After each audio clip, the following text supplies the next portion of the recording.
know some of you, and I'm glad to meet others. And I need your help this morning. Will y'all help me tell these folks about Jesus the Good Shepherd? Oh, good, good. That's a relief. Now, have any of you ever seen a shepherd? Yes. What did the shepherd look like? He looked like a shepherd. How handy. Well, he had a staff.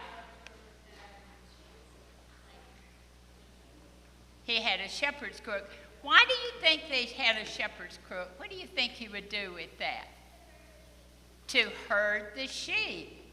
And why would he need to herd the sheep? Why? Talk loud so they can hear.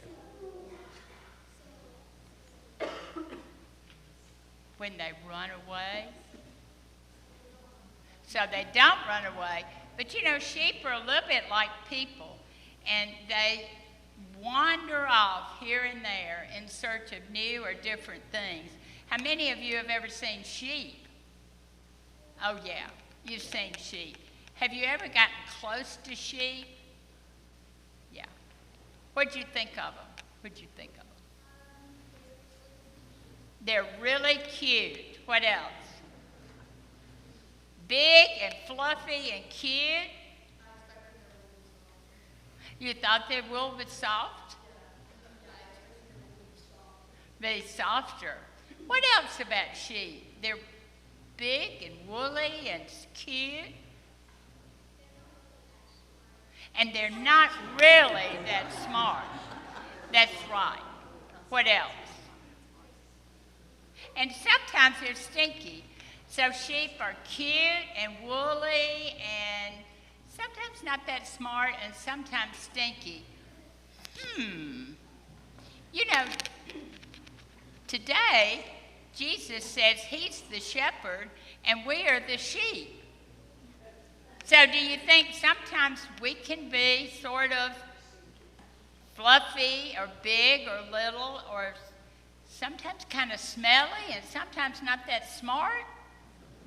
Yeah, I think we are a lot like sheep. But you know, people say they're not that smart. But sheep, no matter how far away they are from their shepherd, they can be in a crowd of sheep and a crowd of shepherds. But their shepherd can just whistle or do a, and their sheep know the sound of their shepherd from all the other shepherds, all the other sheep. And when they hear the shepherd's voice, what do you think they do? They go to it. Why? Why wouldn't they just keep wandering around?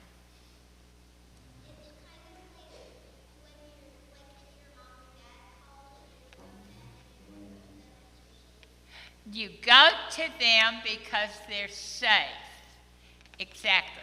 So when the sheep hear the shepherd, they know the shepherd is going to give them food and water and safety and take care of them. Because they're used to daddy and mommy.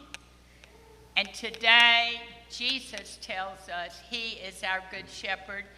And we're used to Jesus. We know Jesus. We come here and sing to Jesus and pray to Jesus. So how do you think we might listen for Jesus the shepherd's voice? How would we do it? By praying, of course. What else? Maybe by listening to hymns. Maybe by listening to mommy and daddy. Maybe. And maybe sometimes by listening to each other. When you say kind and gentle things to each other, that's Jesus saying words through you. Aren't we lucky that we've got Jesus as the good shepherd? And I don't think it's so bad that we're sheep. So today, I'm going to give each of you a sheep to remind you that you may be fluffy or skinny. Sometimes you might not smell that great, but you're smart enough to know that Jesus is your shepherd. And will y'all thank these girls and boys for helping me with this sermon. Thank you. Y'all are wonderful.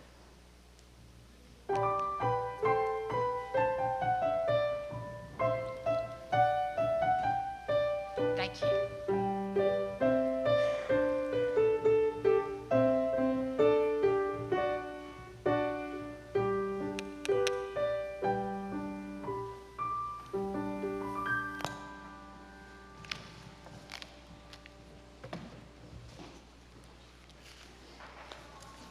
Well, it's going to be hard to top that sermon, but I'll give it a shot.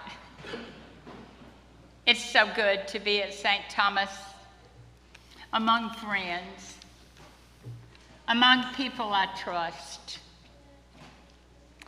Because you're my friends, because I trust you, I'm going to do something a bit different this morning.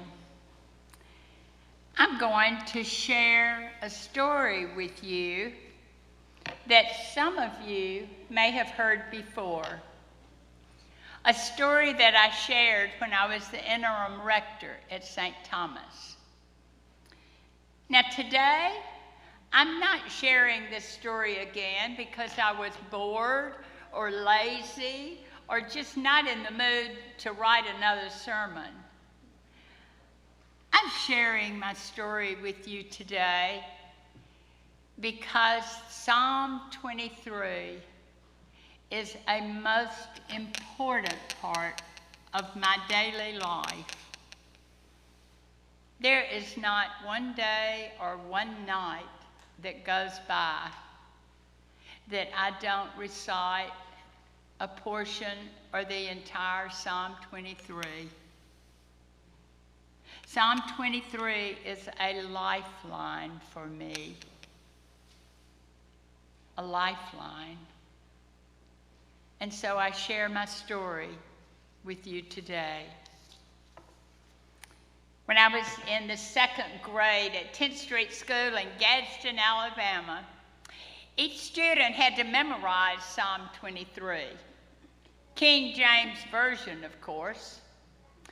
It may have taken us weeks or months or the whole year. I do not know. In my 7-year-old world, it took forever.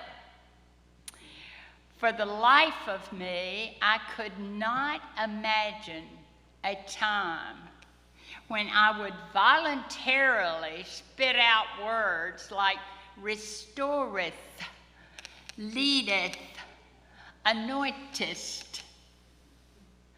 But a couple of years later, at my Aunt Chessie's funeral, we recited the 23rd Psalm. I have to admit, I was secretly quite pleased with myself that I could easily let the words roll off my tongue. As a teenager, Psalm 23, with its lovely cadence, was to me a poem. I could not for the life of me see any other relevance. So Psalm 23 was relegated to the recesses of my mind. Many, many years later, the time would come when I needed to know the words by heart. I was in my 2nd year of seminary. My mother was dying. Yea, though I walk through the valley of the shadow of death, I will fear no evil, for thou art with me. The words did not help me understand why Mother was dying. She was only 68 years old. The words did not take away my fear. How would I ever survive seminary without my mama's support? The words offered no theological insights. I was too blinded by grief and pain. I repeated the words over and over and over again for the life of me. For the life of me. Through the fog of fear, grief, and pain, I needed to hear myself say the words to remind me, assure me, God was with my mama. God was with me. And somehow, some way, God would lead us through that devastating darkness.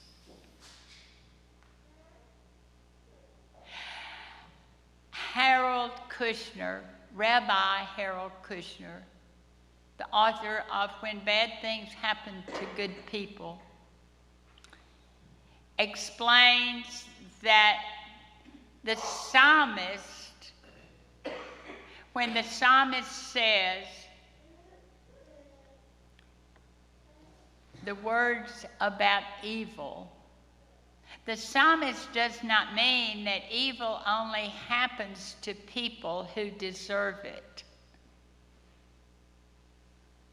He continues, the psalmist is saying, it is a scary, out of control world, but it does not scare me because God is on my side,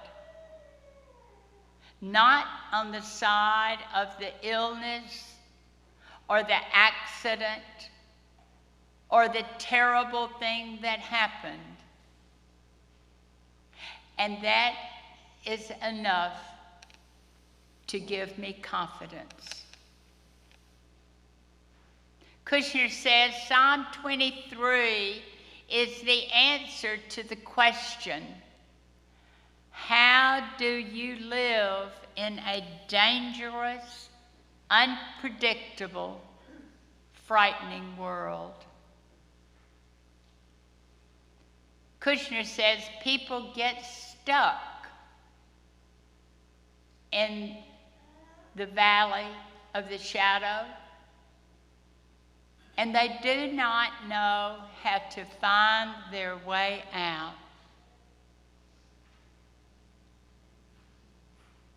That is God's job. God's job, not to explain. God's job is not to justify. God's job is to bring comfort. Comfort. God's job is to find people where they are, living in darkness, and take them by the hand and show them how to find their way into the sunlight again.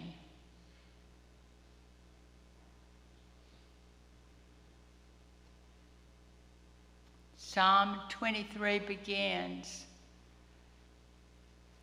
the Lord is my shepherd, I shall not want. It ends with, surely mercy and justice will follow me forever, and I will live in the house of the Lord forever.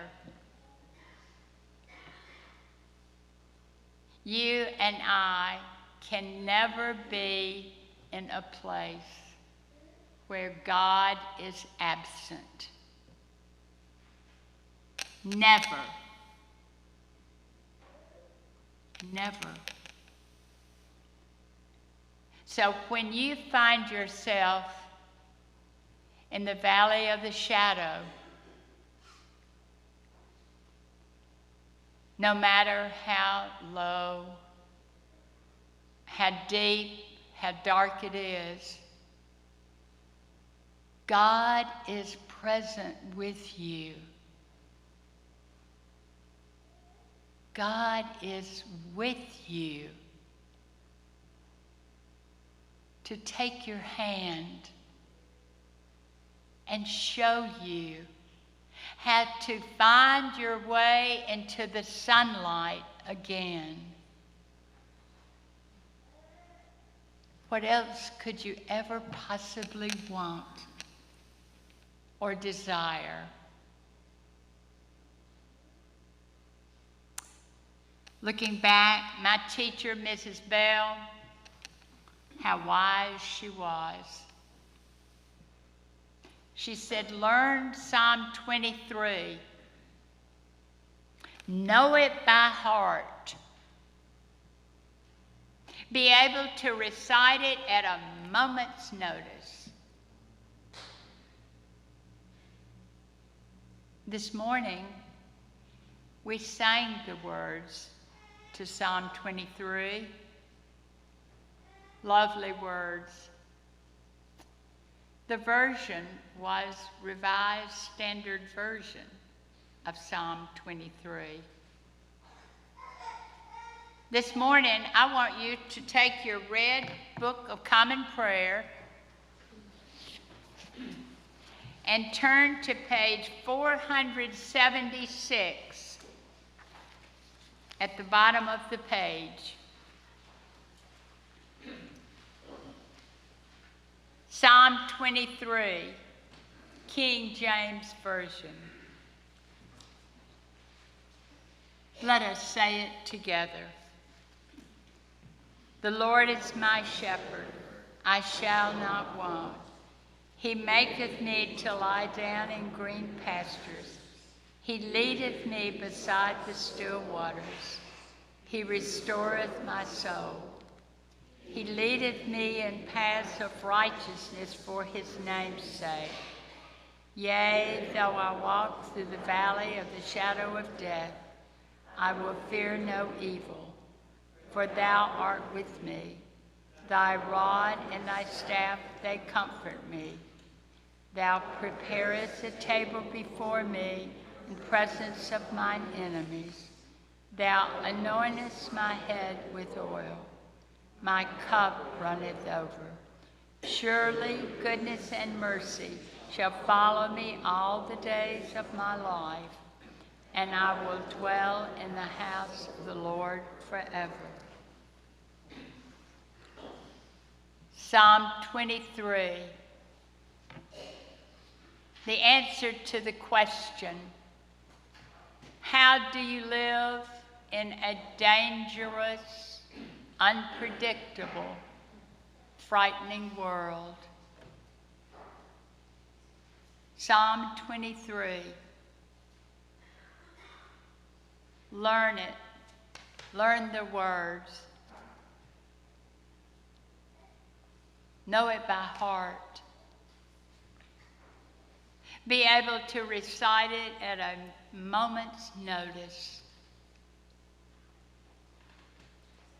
For the life of you. For the life of you. Amen.